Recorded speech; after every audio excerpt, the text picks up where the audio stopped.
Behind the closed doors of diplomacy, Saudi Arabia is sending a blunt warning. These talks may not be about peace at all. A senior source within the Saudi royal family told Israel's Channel 12 News that Riyadh sees the negotiations less as a breakthrough and more as a way to buy time. According to the source, Saudi Arabia is participating at the direct request of U.S. President Donald Trump, acting as a mediator while watching every move from the White House with caution. The message from Riyadh is stark. If Iran ever acquires a nuclear weapon, Saudi Arabia will seek a matching capability. A red line drawn clearly, even as the kingdom publicly insists it will remain neutral in any U.S.-Iran military conflict. Saudi Foreign Minister Faisal bin Farhan is expected to join the talks as part of a high-level diplomatic and security delegation. The stated goal? Regional stability. The unspoken fear? A war no one can control.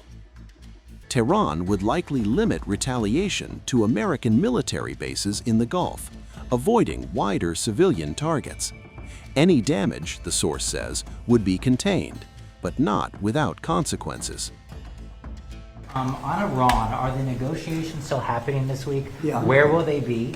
And what do you need to hear from Iran? They're all over, but they are negotiating. They'd like to do something, and we'll see if something is going to be done. They had a chance to do something a while ago, and it didn't work out, and we did Midnight Hammer.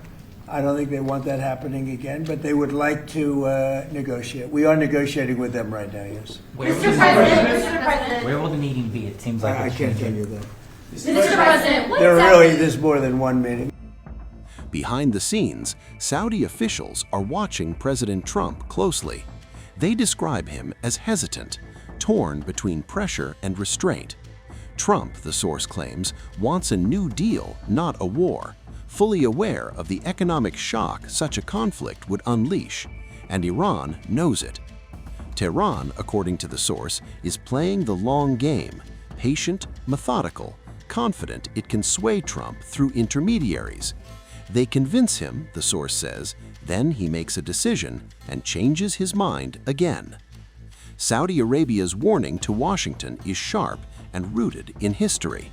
If regime change is the goal, don't repeat Iraq. Don't unleash chaos worse than Saddam. And don't assume the Iranian people would accept the return of the Shah's son. If overthrow is impossible, the message continues, then at the very least, stop Iran from crossing the nuclear threshold. Stop the missiles. That, Riyadh says, is the minimum responsibility. All this unfolds as Iran and the United States prepare for another round of talks, set for Friday in Oman, under the same indirect format used before. Iranian media reports Abbas Araghchi will lead Tehran's delegation. Steve Witkoff is confirmed as Washington's chief negotiator, with reports suggesting Jared Kushner may also play a role. The focus remains Iran's nuclear program, with Tehran demanding sanctions relief. But Iran's red lines are firm. Iranian lawmakers insist missile capabilities and regional influence are off the table, non-negotiable, untouchable. This will be the sixth round of nuclear negotiations during Trump's second term, following earlier talks in Muscat and Rome.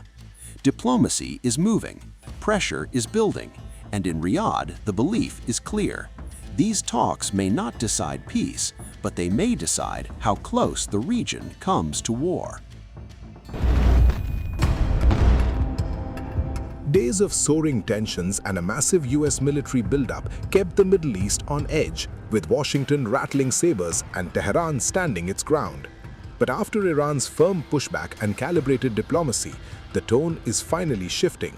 An Arab source tells U.S. outlet Axios that the Trump administration has now agreed to Iran's request of changing the venue for talks, a nod that may avoid another round of confrontation in the region.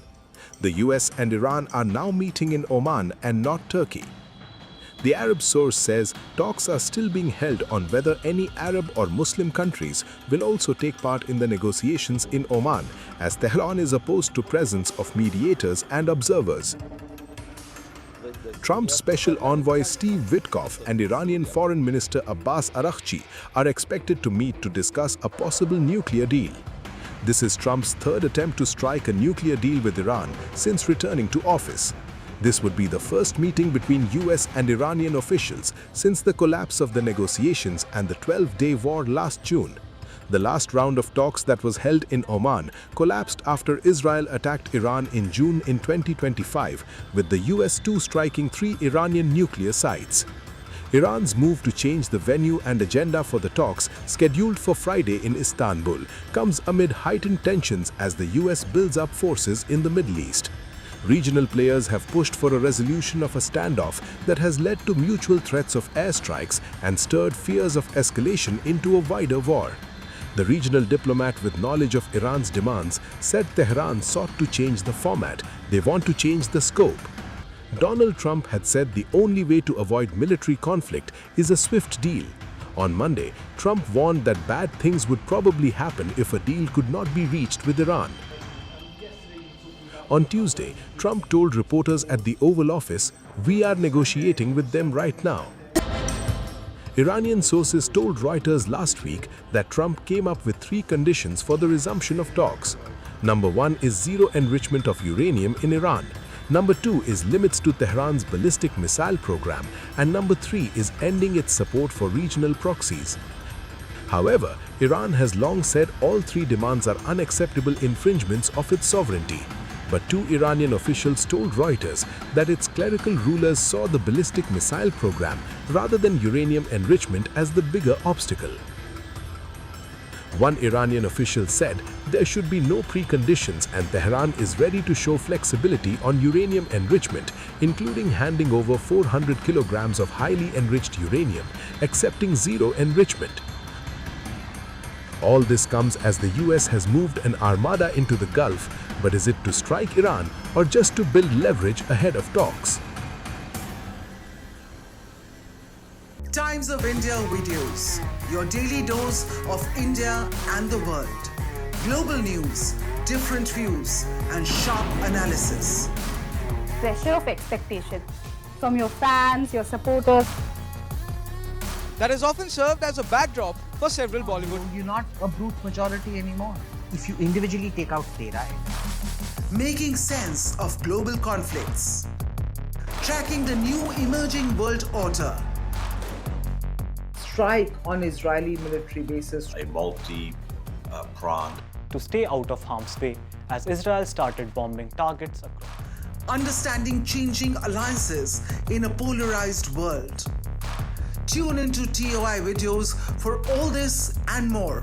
Click on the bell icon to subscribe and never miss an update.